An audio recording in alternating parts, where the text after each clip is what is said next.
Okay, let's talk about bread, and I'm going to try and show you what I do and why. These are guidelines more than rules. There's many ways of doing things. So if things seem complicated or you're having trouble understanding anything, leave a question in the comments and I'll try to help. I also have a Discord you can come and talk about all things food related.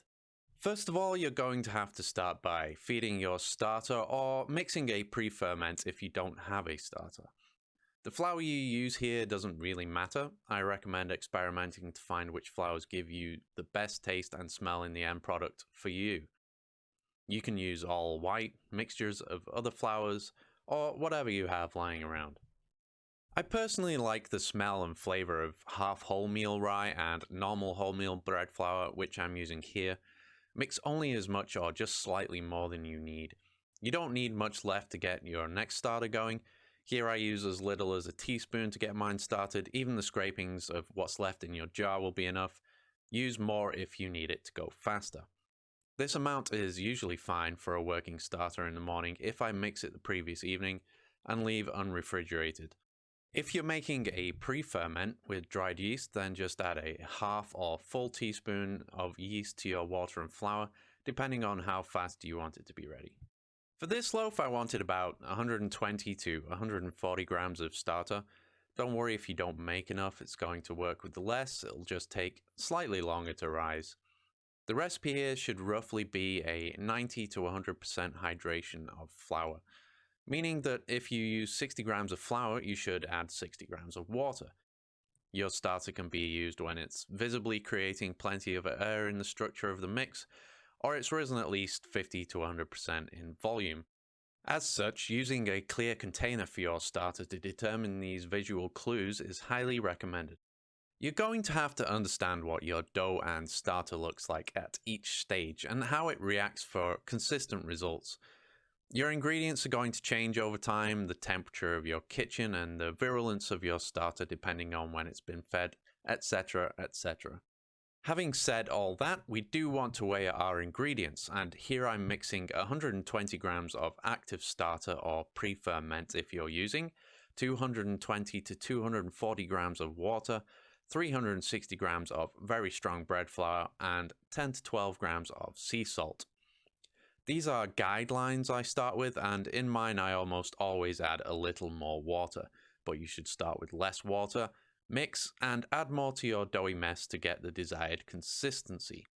I like to use a normal butter knife for this part, and once you get this mix homogeneous, it's going to want to look a little something like this.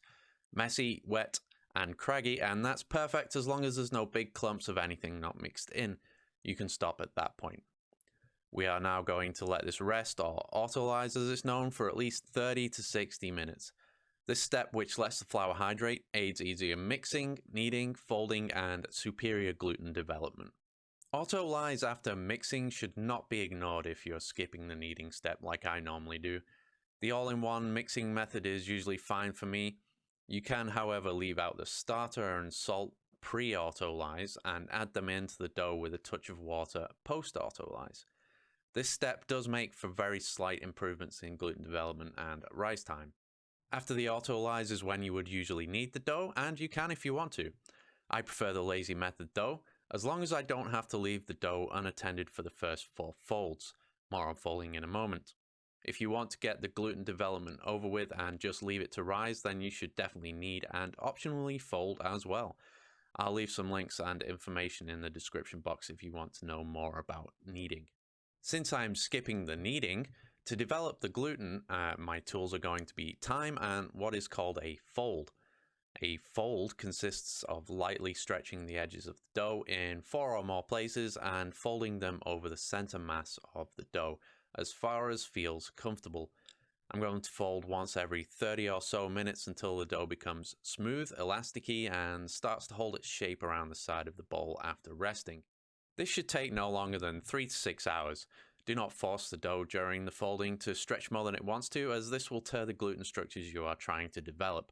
You may notice some tearing in the first or second fold, but eventually the structure will smooth out and tighten up, and want to only go so far. This is an indicator of proper gluten development. After the first or second fold, I choose a top, and before starting my fold, I will flip the dough, fold, and then turn it back over after folding. From this point forward, this develops the skin of what will be the top of my dough. I will rest the dough top up the entire time until placing in the banneton. I do a small optional step at the end of each fold where I try to coax a little more tension on the top of the dough without tearing the skin. Just gently push your fingers under the edges a little. This is also a great technique on a flat surface for building tension while doing your final shaping. All of this tension building is eventually going to help with a nice smooth dough surface, which is easy to score and give structure to the expanding air inside of the dough while baking so that it rises up rather than spread outwards. 4 folds over roughly 2 to 3 hours. Depending on the flour you use, the autolyse time, and various other factors, this process might take longer to get the desired results. However, no more than 6 folds should be needed. After you have built plenty of structure and tension in your dough, this is the point I put it in the fridge for bulk fermentation. You can obviously do this in a warmer space, but I prefer the longer rise period for taste and convenience, basically. I don't have to worry about it so much when it rises so slowly. I usually just come back to it the next day at some point. If you want to speed things up, obviously just skip the fridge or take it out when you want it to go faster. Whatever you do, we're going to want a big puffy looking piece of dough after bulk fermentation, at least 2 times the volume. Flour up your cloth or banneton well. I personally like to use wholemeal flour for look, taste and texture. Some people swear by coarse rice flour or other chunky flours for no banneton sticking. In reality, the most important thing is having a smooth allocated top to your dough and well-developed gluten structure. Lightly flour the surface you're going to shape on. I prefer a smooth, non-porous surface to shape on. It should fall straight out of your bowl in one lump if you upend it. If you're struggling, then try to loosen the sides, but keep the top of the dough nice and clean and face down on the surface when it comes out. We're going to pre-shape now, so like you would with the folding step, we're going to lightly pull the edges of the dough over itself. Be gentle if you want an airy structure. If you want a closer crumb structure, then you can push and flatten some air out before you do the folding. Make sure to not tear your dough structure though. Leave for 10 minutes uncovered and top up while you let it relax a little. We're doing this step to introduce final shape and tension slowly, preventing tearing and maximizing strength. After the 10-minute rest, flip the dough over onto a lightly floured spot so the top is down, and here we're going to pretty much do the same thing again. I have a folding and stitching method that I roughly follow, but ultimately the most important thing is the folding action to keep developing the surface tension of the dough and ending up with a nice smooth, tight skin to the dough. Bonus step if you want even more tension, you can wait precisely 1 minute after final shaping and push the edges even tighter underneath the dough before placing in the banneton. If you have no banneton and your dough is low hydration enough, you can leave it top up on a piece of parchment paper uncovered for its final rise. Now's the time to put this dough in your banneton, if you have one, top down. And again, for me, I like to continue to slow rise in the fridge uncovered.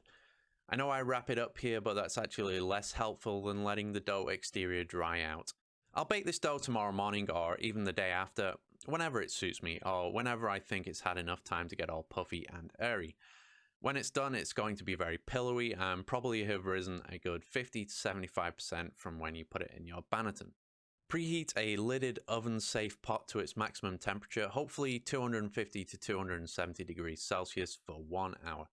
After your oven has been preheating for 1 hour, tip out your dough onto a piece of parchment for easy transport into the pot and score however you like with something sharp. If we don't, the bread is just going to explode out from wherever it wants to. Best results will come from something like a razor blade and proper conviction when using it. Just takes a bit of practice. Angle your blade in about 45 degrees and make smooth movements. Sprinkle a little line of flour if you're having problems with your blade sticking. Be careful and quickly drop your scored dough into the pot and pop the lid on.